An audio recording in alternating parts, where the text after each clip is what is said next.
The loneliest moment of my life wasn't when my husband died. It was when everyone stopped saying his name. A woman said that one afternoon in a grief group. The room fell silent. No one looked down, no one looked away. Because every person in that room suddenly realized someone had spoken the sentence they had all been carrying in silence. Imagine being 73 years old and realizing that the loneliest you have ever felt was not in your 20s when you were starting over. It was last Tuesday, sitting at a kitchen table that used to seat 4. They still call, they still visit, they still love you, but there is an invisible boundary they cannot cross. Because they are not there yet.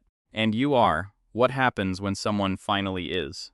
And why does that single moment of being truly recognized, not comforted, not advised, but recognized, change something so deeply that the body itself responds?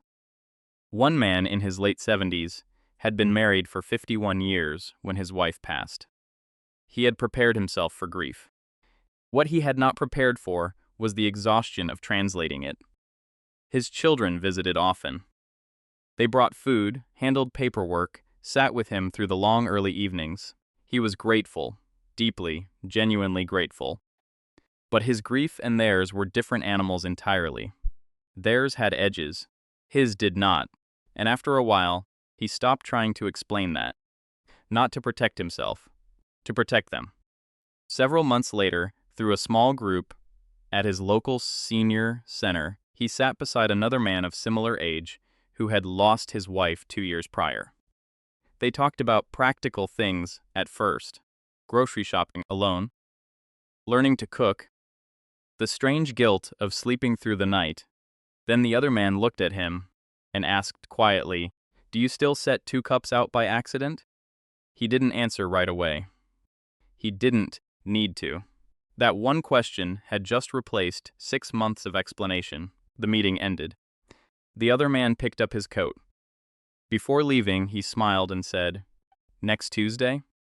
He nodded. He watched the other man disappear through the senior center's glass doors. For the first time in months, next Tuesday felt closer than yesterday. Grief hadn't become lighter. It had simply become shared. He drove home with the radio off, just as he always had. But that evening, the silence felt different. What surprised him most was that the conversations that followed weren't more emotional. They were easier. For the first time, he didn't have to translate his grief into language other people could understand. It was simply already there. Recognized, met, and held without effort. As you listen to this, has someone come to mind? Someone who understood without needing an explanation? We often treat this profound relief as a mystery.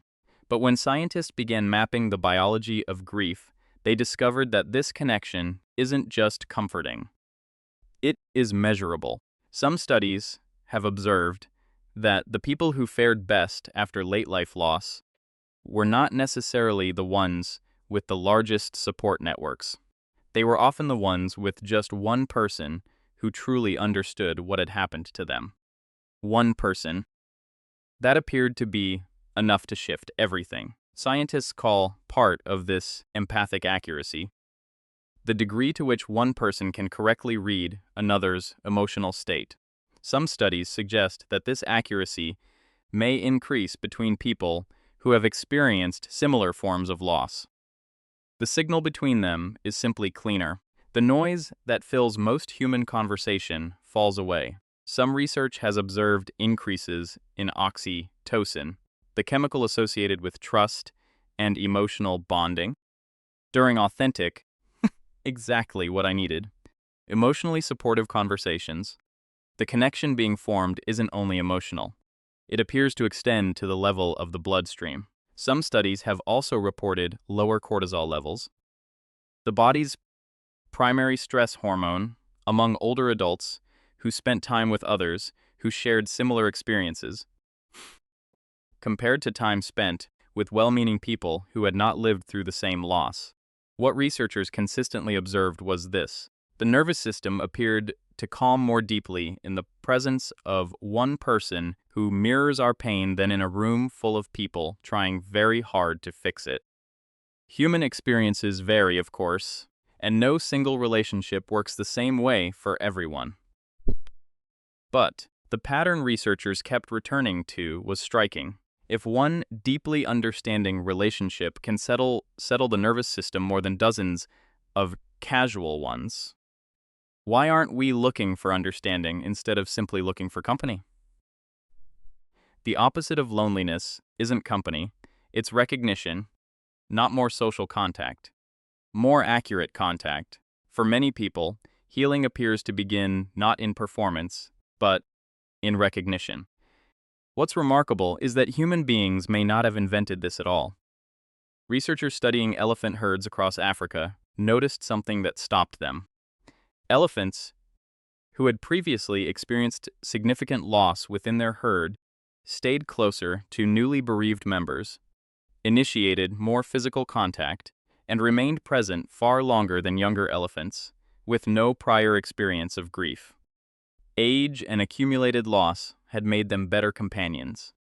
Not because they were told to be, because they already knew. Researchers studying human support groups for bereaved spouses found something strikingly parallel. Participants frequently reported feeling more understood by people they had known for only a few weeks than by friends they had known for decades. Not because the old friends cared less, because the new ones already lived in the same country. Recognition, it seems, may be one of nature's oldest forms of comfort. Perhaps we have been teaching one another how to survive loss long before we had words for grief. Research associated with Stanford University's Center on Longevity found that older adults who maintained at least one relationship characterized by deep mutual understanding reported significantly higher measures of psychological coherence. A sense that life still held meaning even inside profound loss. The quality of connection appears to matter more than the quantity. That distinction is everything. Because what older adults navigating grief so often encounter is an abundance of kindness and a scarcity of recognition. People who will sit with them, but not inside it. People who will listen, but wait quietly for the conversation to turn somewhere lighter. Understanding doesn't erase grief. It removes the isolation inside it, because suffering does not ask to be fixed. It asks to be witnessed. Perhaps that raises a question worth sitting with. How many people in our lives feel cared for, but not understood? Some evolutionary psychologists have proposed that older members of human communities were always meant to serve a particular role. Not as recipients of care, but as guides through terrain the young have not yet entered. The bonds formed between elders who share that terrain may not be accidental. They may be exactly what human community was always designed to produce. Sometimes one deeply understanding relationship can change more than 100 casual conversations ever could. Years later, someone asked the woman from that grief group what had helped her heal. She didn't mention a book. She didn't mention advice. She didn't mention any of the many kind gestures that had surrounded her in those early months. She said, "I met someone who stopped making me explain why it hurt." Maybe the empty chair never becomes easy. But perhaps the miracle isn't that it becomes less empty. Perhaps it's that one day someone sits beside you who understands exactly why it's empty, who doesn't flinch at the name, who sets 2 cups out by accident, too, and doesn't need to explain that either. Perhaps healing doesn't begin the day someone tells us it will get better. Sometimes healing begins the moment we no longer have to explain why it still hurts. If someone came to mind while you were listening, tell them. Those connections are rarer than we realize, and they may be doing more for us than we can measure. Thank you for spending this time with us on the Senior Journal. We will see you in the next chapter.